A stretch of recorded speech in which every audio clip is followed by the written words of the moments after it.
Assalamualaikum warahmatullahi wabarakatuh. Salam guru penggerak. Halo Sobat Penggerak. Tugas video kali ini saya akan memaparkan kesimpulan dan refleksi pemikiran Ki Hajar Dewantara pada modul 1.1 tentang koneksi antar materi. Saya Mulyadin, calon guru penggerak angkatan 11 kelas 37 Kota Bima. Unit kerja saya di SMK Negeri 3 Kota Bima. Di bawah bimbingan dan arahan dari fasilitator Bapak Lalu Ukir dan pengajar praktik Bapak Asikin. Mengenal biografi singkat Ki Hajar Dewantara yang merupakan Bapak Pendidikan Indonesia. Ki Hajar Dewantara lahir pada tanggal 2 Mei 1889 di Pakualaman, Hindia Belanda. Ia diberi nama Raden Mas Soewardi Soerjadiningrat, namun pada tahun 1922 saat berumur 40 tahun, ia mengubah namanya menjadi Ki Hajar Dewantara. Sehingga nama ini kekal dan abadi dikenal oleh masyarakat Indonesia sebagai Bapak Pendidikan Indonesia yang memiliki pemikiran tentang pendidikan memanusiakan manusia seutuhnya, sebagai manusia yang merdeka belajar. Menurut Ki Hajar Dewantara bahwa pendidikan dan pengajaran berbeda. Pengajaran adalah proses pendidikan dalam memberi ilmu untuk kecakapan hidup anak secara lahir dan batin. Sedangkan pendidikan adalah memberi tuntunan terhadap segala kekuatan kodrat yang dimiliki anak-anak agar ia mencapai keselamatan dan kebahagiaan yang setinggi-tingginya, baik sebagai manusia maupun sebagai anggota masyarakat. Berikut ini untuk menajamkan pemahaman koneksi antar materi dengan pertanyaan-pertanyaan sebagai berikut. 1. Apa yang Anda percaya tentang murid dan pembelajaran di kelas sebelum Anda mempelajari modul 1.1?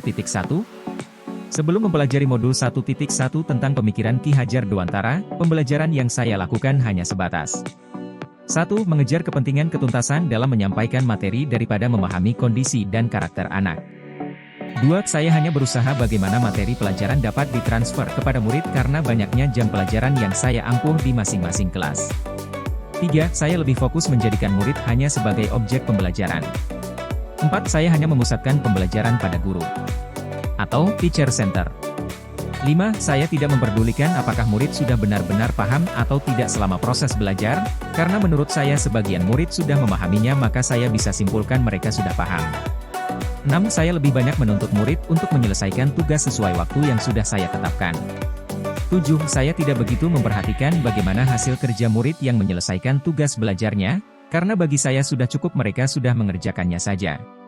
8. Saya sering merasa gagal setelah melakukan evaluasi karena masih dominan banyak murid yang tidak tuntas belajarnya. Padahal saya merasa sudah berusaha memaksimalkan belajar dengan mereka.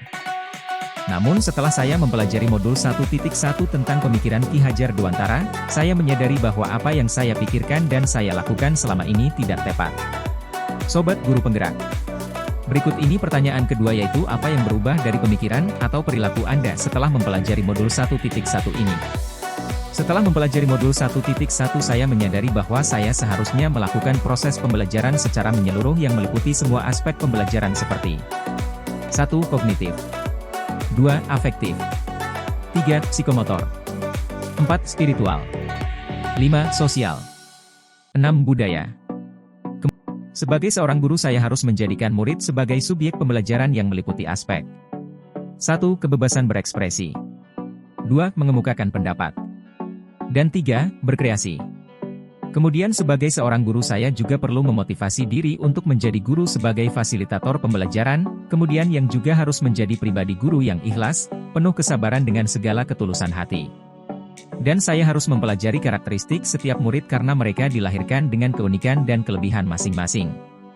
Serta yang terakhir memberikan kesempatan murid untuk tumbuh sesuai dengan kodratnya. Berikut ini adalah pertanyaan ketiga, yaitu apa yang dapat segera Anda terapkan lebih baik agar kelas Anda mencerminkan pemikiran Ki Hajar Dewantara? Adapun hal-hal yang dapat segera saya terapkan dalam pembelajaran di kelas antara lain yaitu: pertama, menerapkan pembelajaran yang sesuai dengan pemikiran Ki Hajar Dewantara, yaitu berpikir kritis, kreatif, komunikasi dan kolaborasi yang bertujuan memerdekakan murid. Kedua, merancang pembelajaran yang interaktif dan menyenangkan dengan melibatkan murid sesuai metode pembelajaran berpusat pada murid atau student center. Ketiga, harus mengenali karakter dan latar belakang murid dengan menjalin komunikasi yang baik agar membangkitkan suasana belajar yang menyenangkan. Keempat, memaksimalkan pembelajaran yang sifatnya menuntun, mengarahkan dan menjadi teladan bagi murid. Sekian video dari saya dan terima kasih. Salam Guru Penggerak.